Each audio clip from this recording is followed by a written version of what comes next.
Përpjekjet tjera do të bëhen për ridimensionim në rolit të diasporës në jetën politike të Partisë Demokratike dhe të Shqipërisë. Pra, për të gjithë ata të cilët kërkonin me të drejtë dhe prisnin ripërtritje si tipar kryesor, mendoj se hapa transishme janë shënuar dhe të tjera do vinë.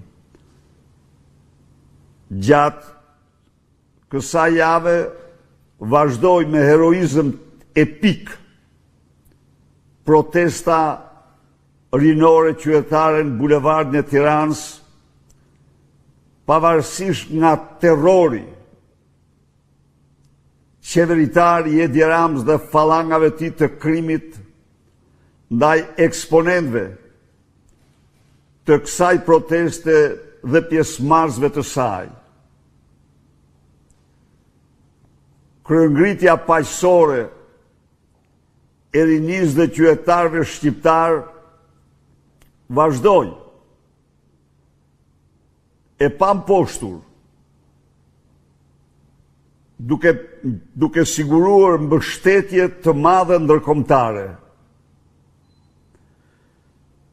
duke shprehur dhe njëherë mbështetjen më të fuqishme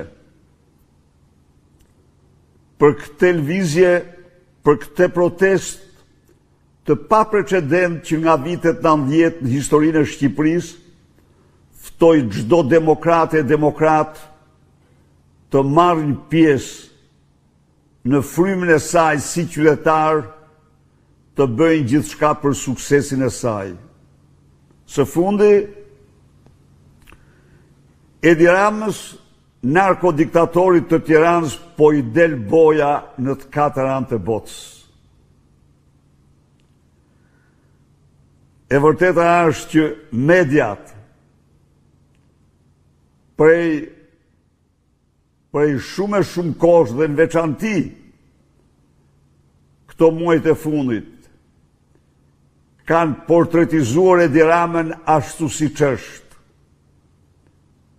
Një narkodiktator, një njeri që s'njeh ligj as kushtetut, një avokat të tmerrshëm të korrupsionit të tij dhe ministrave të tij.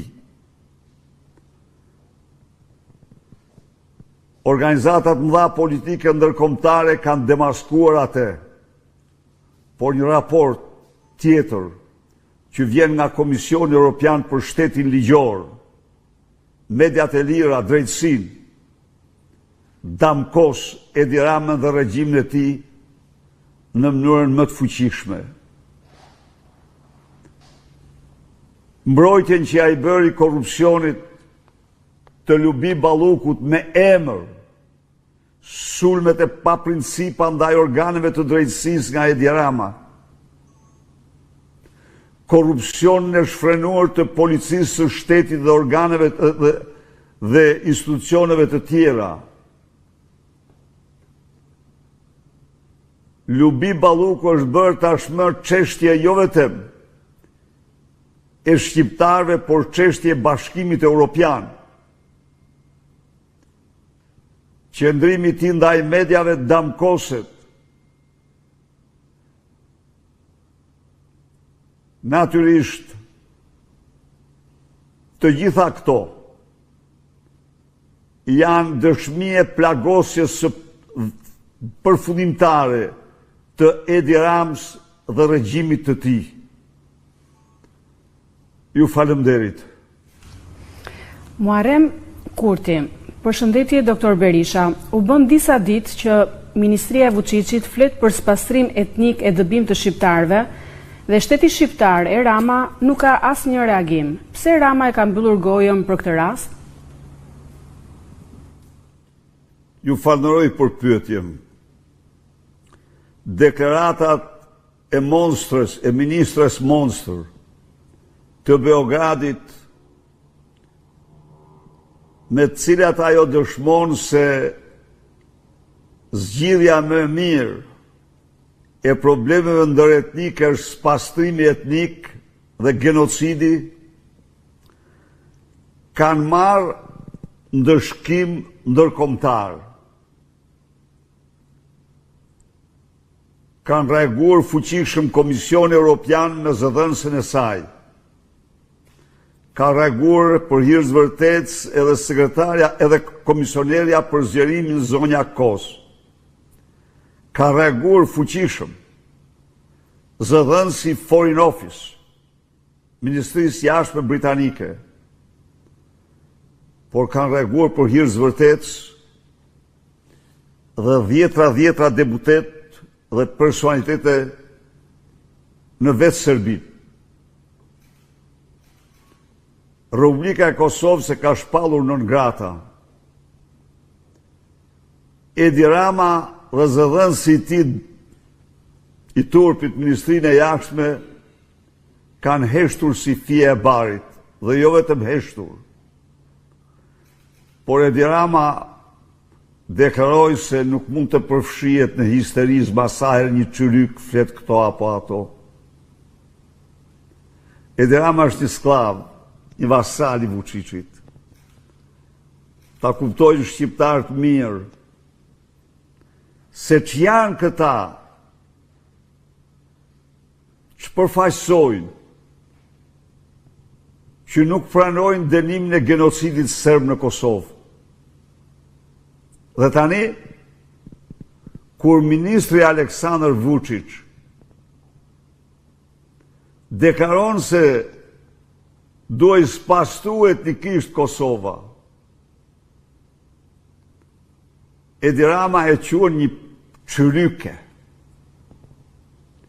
Aja është një raciste e egër antishqiptare, e cila në të gjitha ligjet e botës meriton dënimet më të rënda. Por Rama është argati Vučićit, armik i egër i shqiptarëve dhe qenjes tyre. Met Katroshi. Lexova dje se Rama po falte trojet e policisë në dhërmie palas për vila hotele. A do ndalojë njëri këtë monstër se po fal çdo pasuri dhe po e zhbon vendin? Pse nuk i çoni deputetët tuaj ta denoncojnë këtë aferë, jo vetëm në dhërmie palas, po kudo ku ndodh? Duhet ju informoj sot se Partia Demokratike nuk do të njohë asnjë nga këto vendime. Sigurisht që deputetët tanë dhe ne do ta denoncojmë, por siç e dini, i nderuar zotëri, ai spakun e ka shtruar në një seksion në një organizatë të Partisë Socialiste.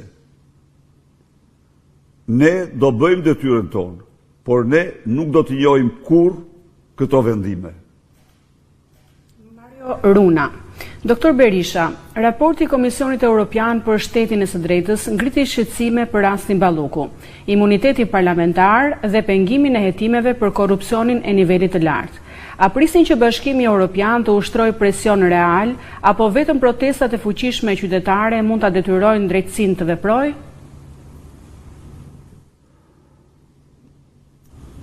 Mario, edhe njëherë duhet falënderoj komisionerin McGrath dhe ekipin e tij për raportin objektiv që kanë firmosur, kanë hartuar dhe firmosur për gjendjen e shtetit ligjor në Shqipëri. Dhe unë mund t'u them ju se kjo shënon një hap shumë të rëndësishëm, një mbështetje e madhe për Shqipërinë dhe shqiptarët. Ju siguroj se ky është një hap i parë dhe se opozita shqiptare do të bëjë gjithçka për të faktuar të vërtetat e këtij vendi pranë Komisionit Evropian dhe vendeve anëtare të Bashkimit Evropian, siç ka bërë gjërë sot. Natyrisht, të dyja format janë të domosdoshme. Një dialog intensiv me Bashkimin Evropian, institucionet e tij, Komisionin, Parlamentin, vendat anëtare, është i domosdoshëm Qeverinë e Shteteve të Bashkuara, për të paraqitur realitetin shqiptar siç është. Por nga ana tjetër e kam theksoj se protesta dhe vetëm protesta do të rruga e realizimit të misionit të opozicës për rikthimin e votës lirë në Shqipëri. Linort Gërmeni, përshëndetje doktor. Kritikët thonë se në drejtimin e Partisë Demokratike janë zgjedhur të rinj pa përvojë politike apo partijake, apo persona pak të njohur për publikun. Si u përgjigjeni këtyre kritikave?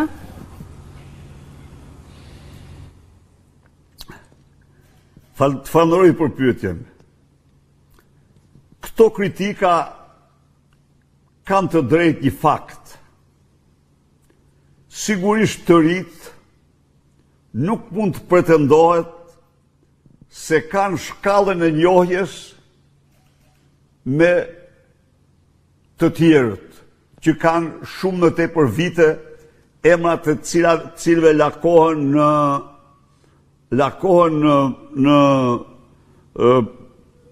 shoqëri, në parti dhe në shoqëri. Por nga ana tjetër, unë kritikëve u them se të zgjedhur të ri përfaqësojnë vlera shumë të çmuara, jo vetëm për Partinë Demokratike, por për vendin në tërësi. Mund të them se të zgjedhur të ri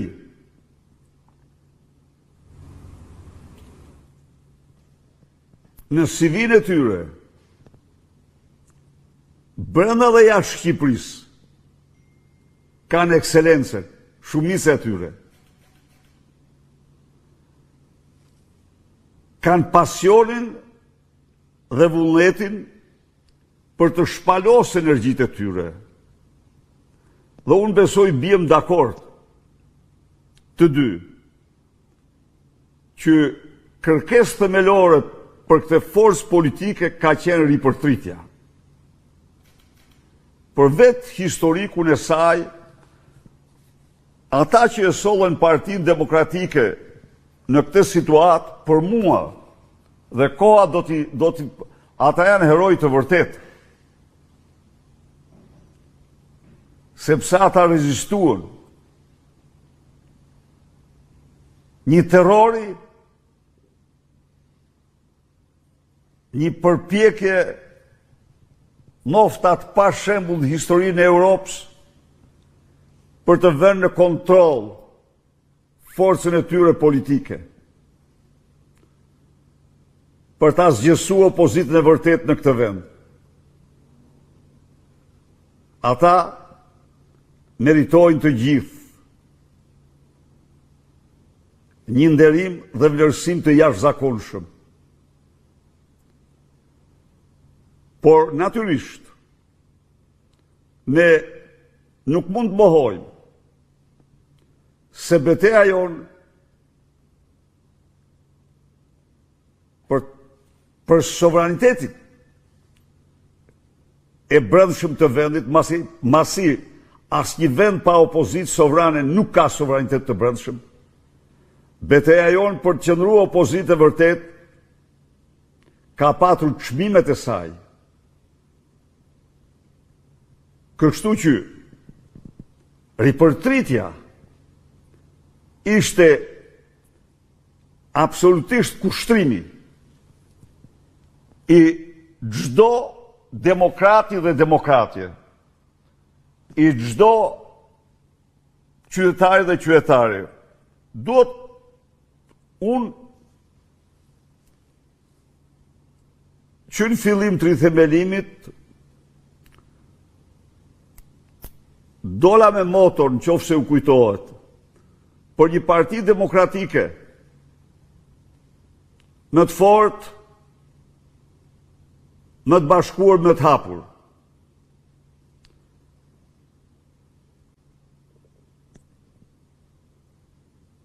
Arresti 333 ditë. Unë punova në këto drejtime, të them të vërtetën ju. Punova shumë në këto 3 drejtime. por një drejtim arrestit 333 ditë më pengoj mua në një shkallë të caktuar që të mund të avancoja me procesin e hapjes dhe ripërtritjes. Por kisha deklaruar se Partia Demokratike ka vlera.